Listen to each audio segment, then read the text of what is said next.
Vous découvrez La Quintini, qui était le jardinier de Louis XIV. Nous sommes ici au potager du roi. Chers amis, bonjour, à Versailles, potager du roi. Déjà, à l'époque, on avait le sens du microclimat. Regardez ici ce potager, comme il est bien en quinconce, il est bien encaissé. Hein, c'est un potager où on est à l'abri du vent. Alors, parmi les particularités de ce potager, il y a bien sûr les arbres fruitiers et les pommiers. Les pommiers qui sont, comme celui que vous voyez derrière moi, en cordon, ou c'est le cordon de pommier, si vous préférez. Et puis, il y a aussi les poiriers. Alors, les poiriers en palmettes fourches, en palmettes obliques, en palmettes portiques. Voyez. Et si maintenant nous allons vers la partie légumière, vous avez là un oignon vivipare. C'est rarissime, ce sont ces petites boules, ce sont des oignons qui vont pousser, vous pourrez les cueillir ou alors vous les laisser retomber, ils vont se ressemer.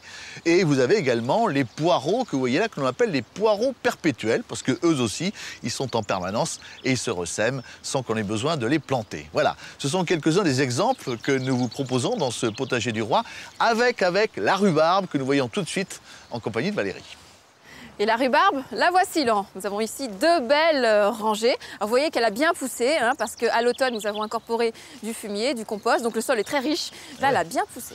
Elle est belle, elle a des fleurs. Les fleurs, c'est vrai qu'on peut les laisser parce que c'est joli, mais en principe, on doit les enlever. Voilà, on les retire parce que ça épuise inutilement le pied. Donc, on utilise un sécateur pour éviter de tout arracher. Voilà, on écarte bien la touffe.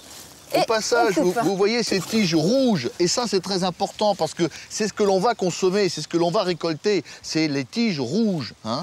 On enlève les fleurs, après que fait-on? Alors on va récolter donc nos pétioles. Hein. On enlève les tiges comme ça? Voilà, alors il suffit, vous voyez, on prend une tige bien rouge, de préférence en périphérie, et hop, vous voyez, ça vient tout seul. C'est ça que l'on va consommer. Et la feuille, surtout, il faut la retirer parce qu'elle est toxique. Ah, c'est toxique. Voilà, ça, alors là, vous allez en faire des confitures, vous faites ce que vous voulez. Voilà la rhubarbe. Merci Valérie. Au revoir à tous. Au revoir.